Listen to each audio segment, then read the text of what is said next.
Olá, pessoal! Olá, concurseiro e concurseira! Estamos aqui novamente, eu, professor Diego Bandeira, Superação Cursos.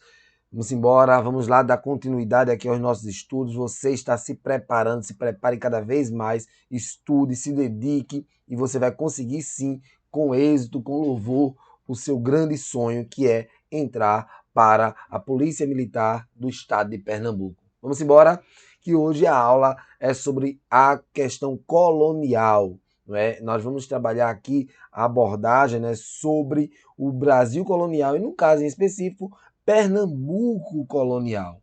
Não é? E aí a gente vai começar uma série de aulas acerca disso, nesse momento.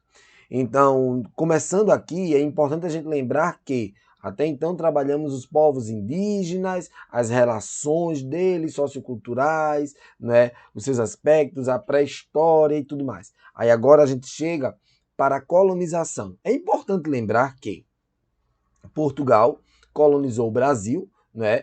E essa colonização, ela entra a partir da expansão marítima e comercial, tudinho, chegam aqui na América, a esse chamado achamento do Brasil, e eles então iniciam essa colonização. Colonização quer dizer exploração, exploração. Então, e essa exploração aqui, ela se deu por séculos, não é? Por séculos. E Portugal no começo há um relativo desinteresse, tudinho. Apesar desse relativo desinteresse, há uma forte extração aqui de pau-brasil, como vocês muito bem sabem, não é? Essa extração e também os contatos com alguns povos indígenas, onde eles vão percebendo que alguns povos eles conseguem fazer alianças, outros eles percebem certa hostilidade, e isso envolve muitas outras situações, porque cada povo tem a sua diversificação, sua compreensão. Enfim, em meio a isso também há os outros interesses de outras nações europeias aqui na América, né, com a América.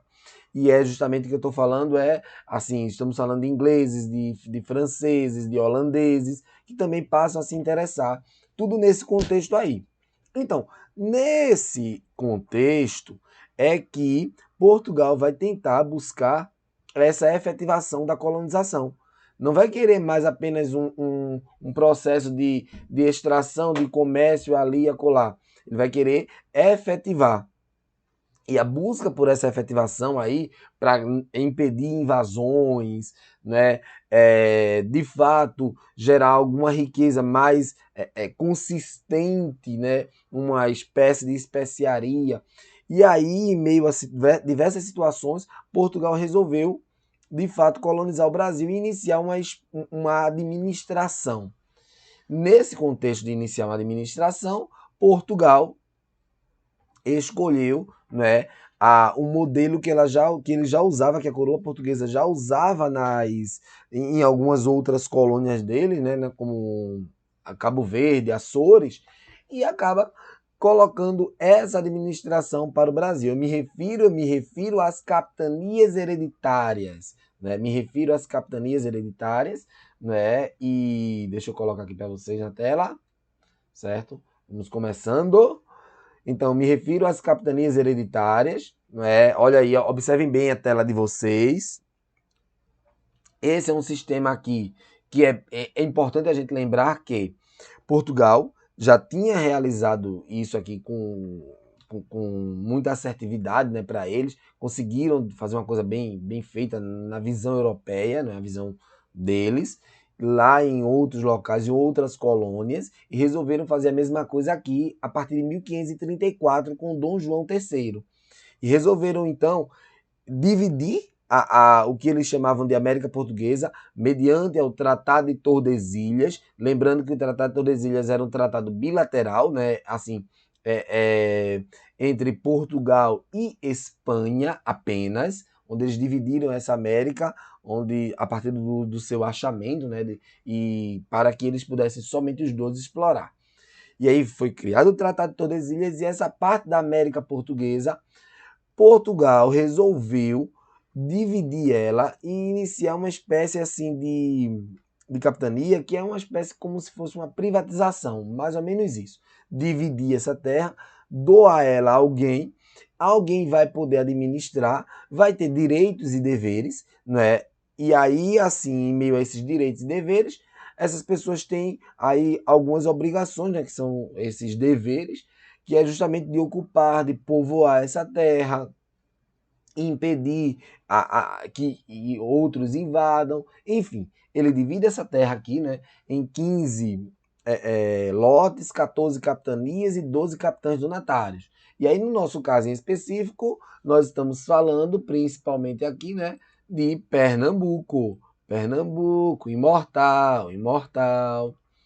Estamos falando de Pernambuco, e Pernambuco, observe também aqui, que olha só, quem ganha essa capitania vai ser Duarte Coelho Pereira. Vamos falar dele já já. Mas antes de falar de Pernambuco, e aí trazendo para o atual estado de Pernambuco, observem também aqui Itamaracá, não é? E aí Pero Lopes de Souza, que vai estar envolvido no começo, nas preocupações de Portugal, né, em defesa do território aqui, tudinho.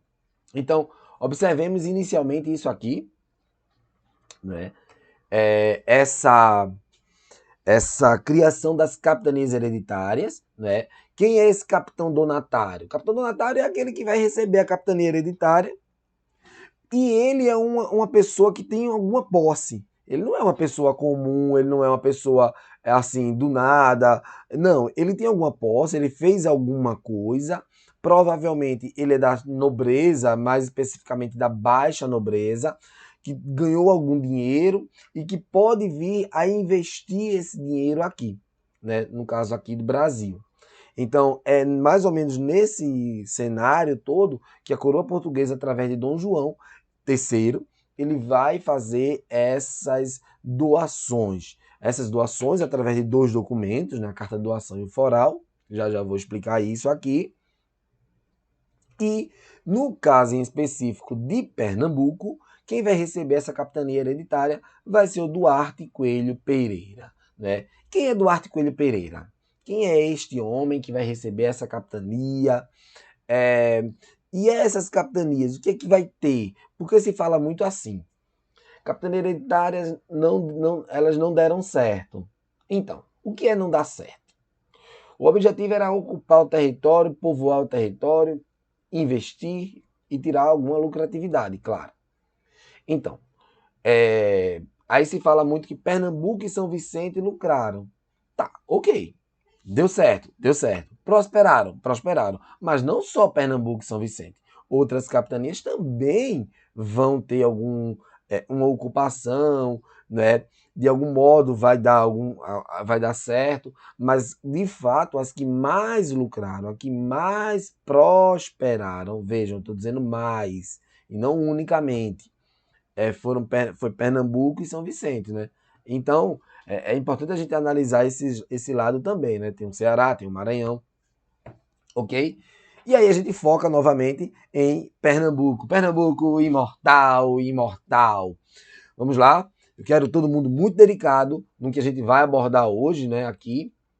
Então, pessoal, voltando aqui ao nosso slide, observem bem as capitanias hereditárias, né? Como eu acabei de falar a vocês, a divisão em 15 lotes, 14 capitanias hereditárias e 12 capitães donatários. 12 capitães donatários, porque alguns capitães donatários acabaram recebendo mais de uma capitania.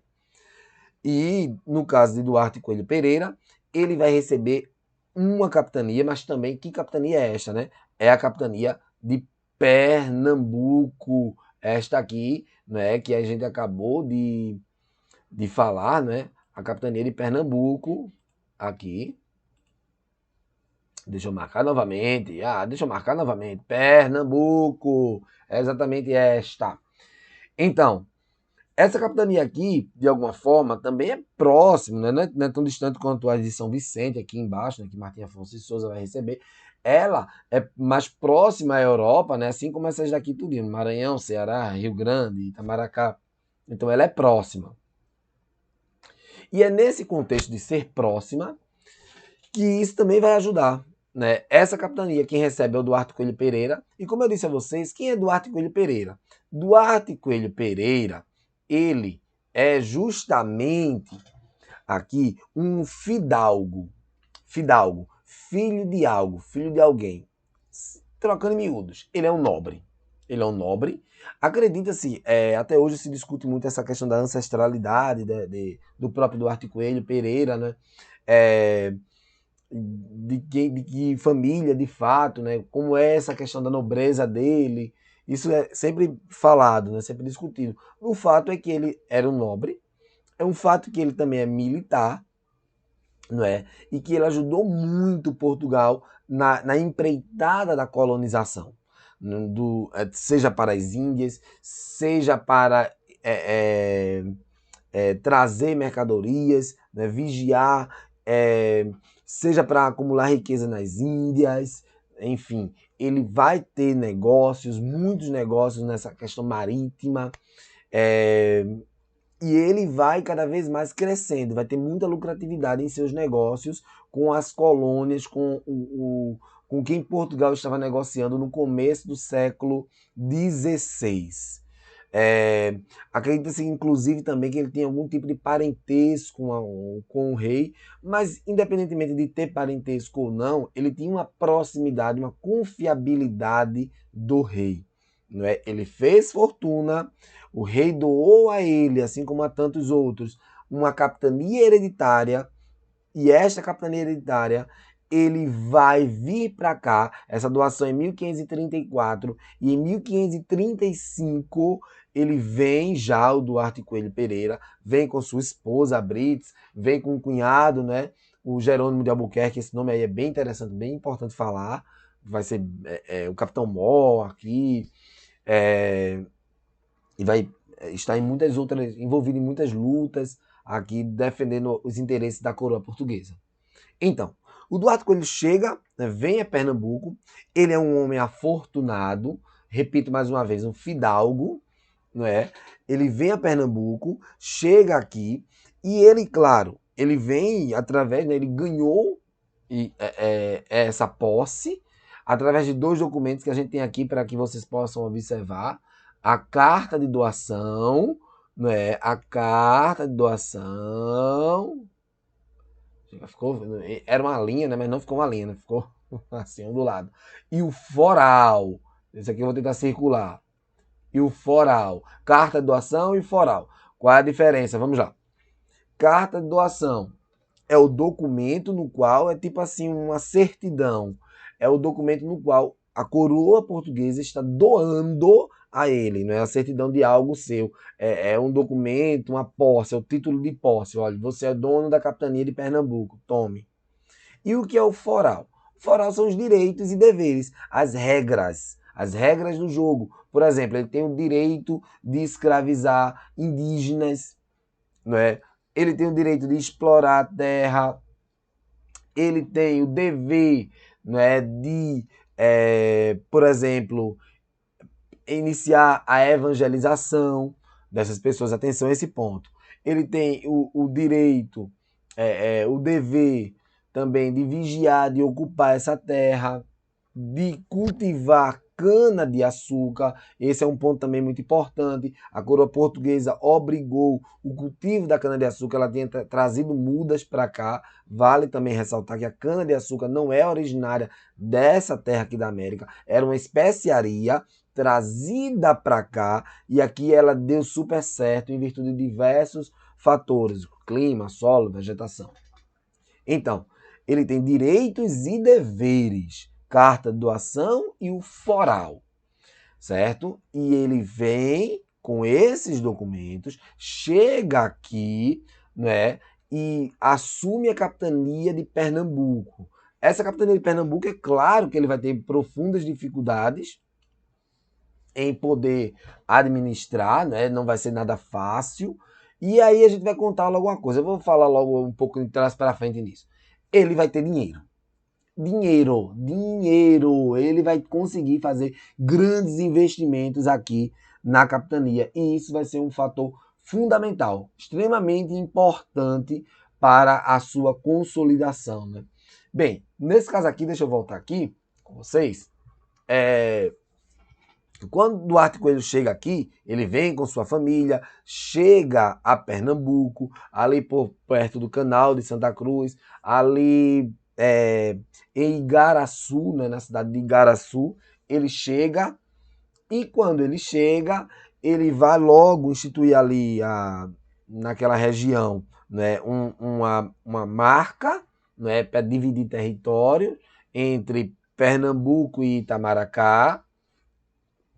Fixando ali, ele vai conhecendo um pouco mais da região e logo percebe a quantidade enorme de indígenas que tinha. Logo quando chega, percebe esses indígenas e tem mais. Esses indígenas que ele conhece, que ele vai perceber, são indígenas que não se agradam muito dos portugueses, ou seja, que serão hostis aos portugueses. Mais especificamente os índios caetés, os indígenas da tradição dos caetés, né? Então, ele percebe isso, não é? Chega e vai ter alguns desafios, inclusive vai ter cercamentos, né? Ele vai ter que enfrentar mesmo esses povos indígenas logo no começo, essas dificuldades mesmo. Afinal de contas, essa terra aqui era ocupada pelos povos indígenas.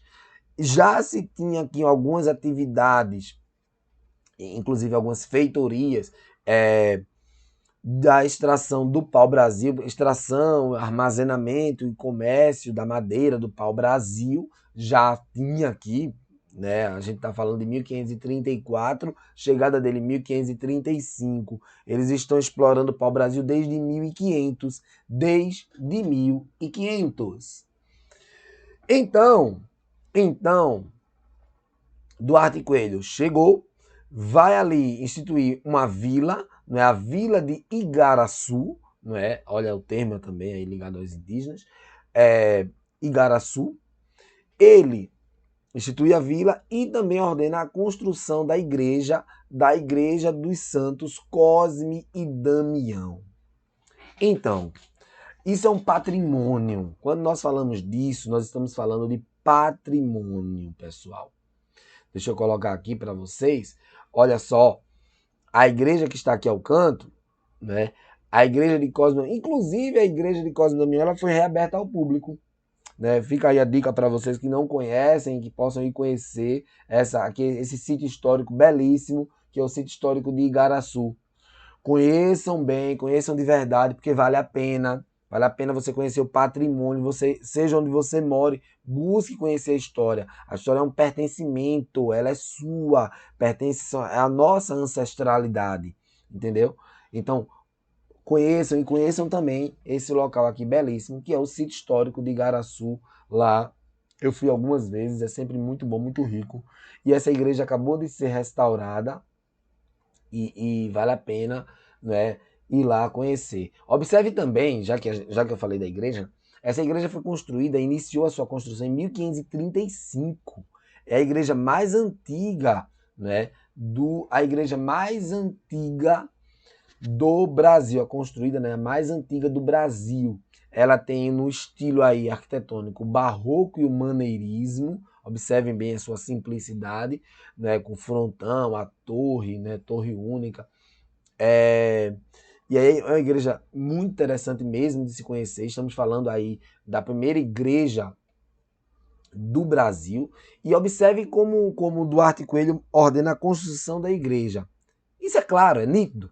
Ele está fazendo claramente um aceno, uma aproximação com a igreja, ou até melhor dizendo, ele está dizendo claramente que a igreja estará presente dentro da colonização. Estamos falando de um país, de um reino bem tradicional, bem religioso, no momento do século XVI, e isso vem para cá. As embarcações vinham, os padres vinham tudinho. Então, ele ordena logo essa construção, porque é uma forma de estreitar os laços, de demonstrar uma aliança forte com a igreja. Ok? Igreja de São Cosme e Damião, né, dos santos Cosme e Damião, é um ponto importantíssimo que vale a pena a gente refletir sobre eles. Então, aí ele chega, funda a vila, fundou a igreja, tudinho. Vai conhecendo, vai ver, seguir pelo Rio Bibiribe, tudinho. Vai instituir também a construção dos engenhos, né? A para iniciar a produção de cana-de-açúcar. Por falar nisso, entre os deveres, lembra dos deveres? Ele tem o dever de doar 6 Marias. 6 Marias nada mais é do que latifúndio, certo? São 6 Marias que vão virar engenhos. Depois eu falo disso. E aí, nesse contexto aqui que eu estou falando com vocês, Duarte Coelho, né, ele de lá passa algum tempo, tem as hostilidades com os entraves com os indígenas, mas acaba obtendo vitórias. Há um cerco, inclusive, vai ter um momento de maior desgaste, mas ele vai conseguir, né, se sair dessa situação ali conflitante. Depois, aí tem várias histórias e ele vai para Olinda. Né? O que é ir para Olinda? Ele vai para um local, um monte, próximo a onde se atracava, a um porto. Esse local mais elevado tinha uma belíssima vista, é verdade esse bilhete, tem uma belíssima vista, né? E aí tem aquela linda, folclórica, romântica história, linda paisagem. Eu não vou por esse caminho, né?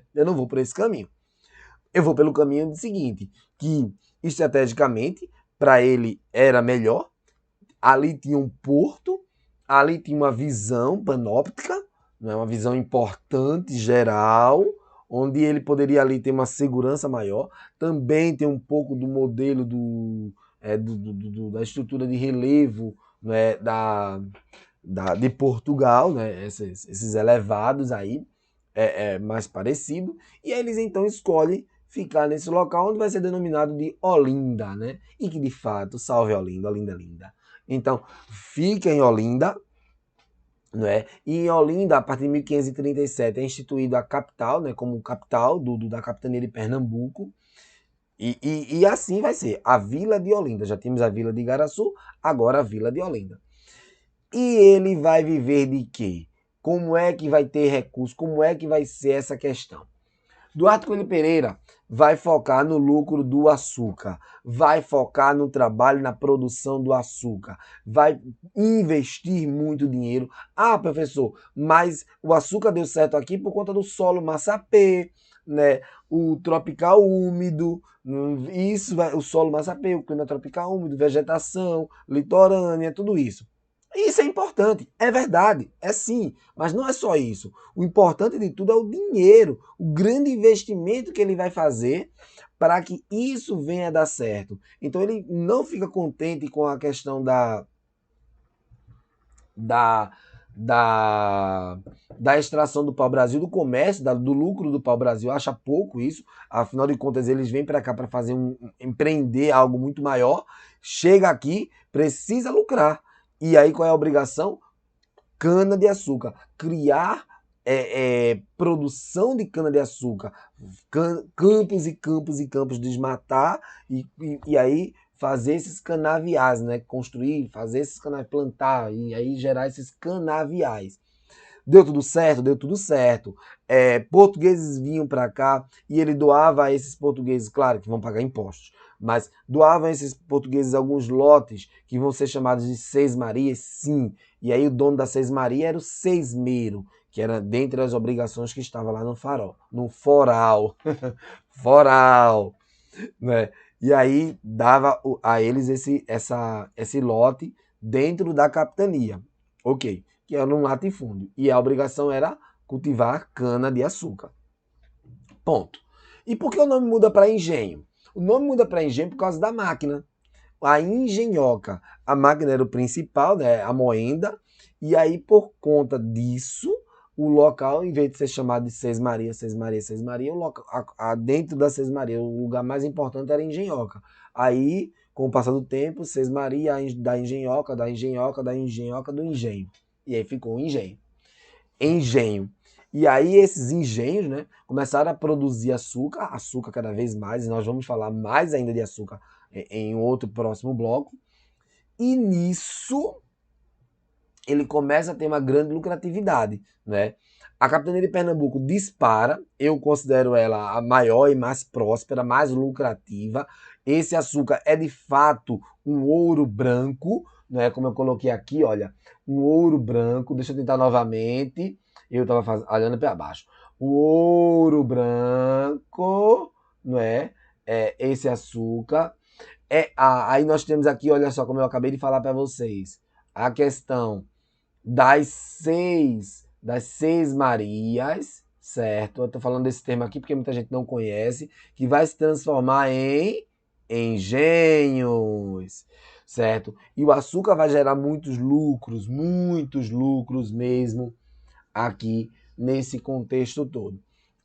Essa lucratividade vai ser porque era uma especiaria, não é? Portugal vai querer, né, vai achar bem vantajoso isso. A mão de obra utilizada é a mão de obra escravocrata, não só escravocrata, né? Tem também a mão de obra livre, mas a mão de obra básica vai ser a escravocrata, inicialmente os indígenas e depois, aí sim, vai passar para, e aí isso é um paulatino, e eu vou explicando a vocês, vai ser para os negros africanos, né? Os africanos, eles irão vir, vão ser trazidos forçosamente, né, claro, e vão trabalhar nesses engenhos, né? Então a mão de obra é a mão de obra escravocrata e a produção, claro, destina-se à exportação. A exportação. Estamos falando de latifúndios, ou seja, de grandes propriedades, e no qual vai ser cultivado aqui a cana-de-açúcar. E isso vai gerar uma grande riqueza logo no começo da colonização. Logo no começo da colonização. Vai gerar uma grande riqueza. O Duarte Coelho, ele vai ficar aqui por anos e anos. Não é? Depois ele vai ficar mais velho, tudinho, enfim, vai para Portugal, mas aqui fica a esposa dele, a Brits, né? E continua depois seus filhos. E só para você ter uma ideia do sucesso de Pernambuco, pessoal, da capitania de Pernambuco, lá fora, o Brasil acabou alterando, né? Não o Brasil, mas Portugal acabou alterando o sistema administrativo de capitanias hereditárias para governo geral. Alterou, mas em Pernambuco não.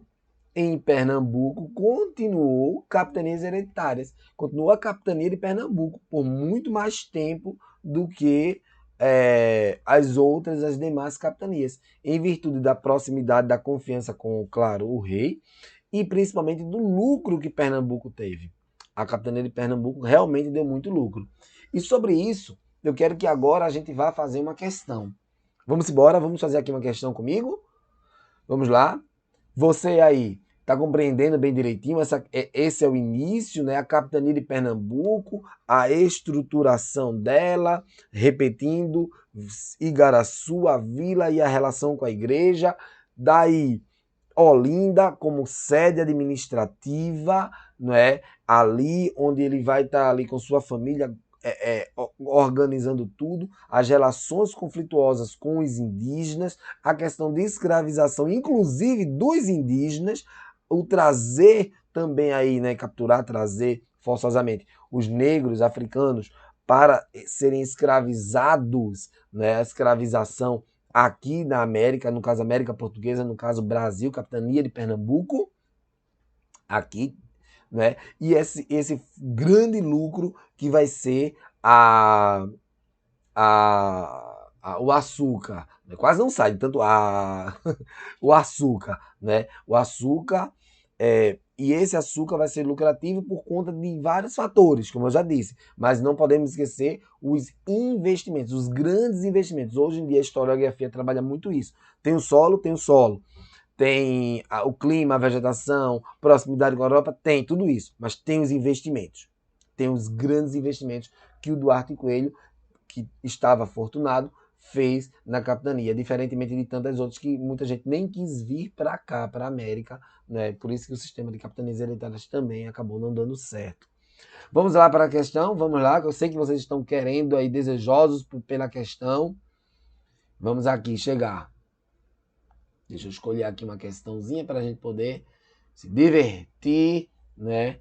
Aqui nessa questão aqui. Vamos lá. Pronto. Simbora na tela de vocês. Aqui. Deixa eu ampliar.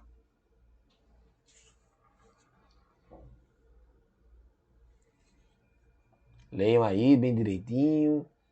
né?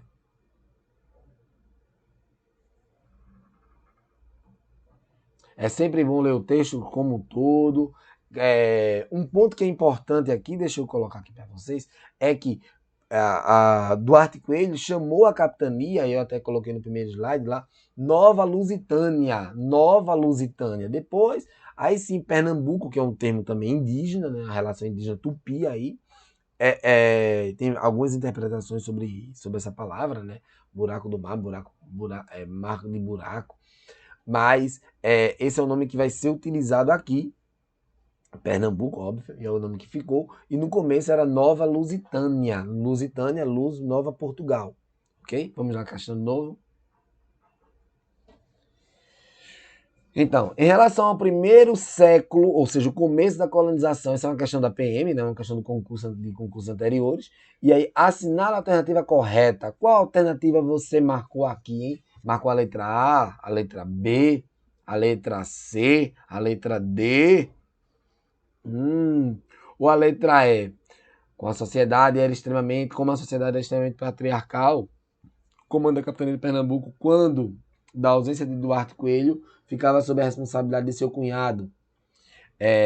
Uma vez que Dona Brits, né? Acho que Beatriz, de alguma forma, é considerada inapta. E olha, quando ele morreu, quem fica é ela, viu? Quem fica é ela com o seu cunhado, mas quem fica, ela está de frente também até as crianças, né, crescerem e tal, e assumirem a capitania, quando ele morre em 1553. Então, ela vai ficar de frente, viu? Então, já estou dando a dica aí. Então, vamos para a resposta. Qual é a resposta aqui, pessoal? Muito aqui nítido, simbora. Olha aí, em Igaraçu, ainda na primeira metade do século XVI, os colonos portugueses enfrentaram a resistência dos nativos, que cercaram essa vila por muitos dias, tendo que contar com o apoio dos que habitavam Itamaracá para romper o cerco indígena. Bem interessante, né? Esse contato que não vai ser tão fácil aí. Ele, Duarte Coelho, vai ter diversas dificuldades com relação a isso, né? Duarte Coelho Pereira, ele é considerado o chamado primeiro governador de Pernambuco, mas também a gente não pode esquecer, não podemos esquecer da grande carnificina, dos grandes genocídios aí, que também vão parar em suas costas, né? Vão parar ali, que a gente também tem que jogar essa informação e dizer aqui a vocês. Né? Não é só dizer, ele foi um bom governador. Não é só isso. Tem muito mais do que isso. Mas muito mais do que isso, nós falaremos na próxima aula, no nosso próximo encontro. Pessoal, bons estudos e bons estudos. Tchau, até a próxima!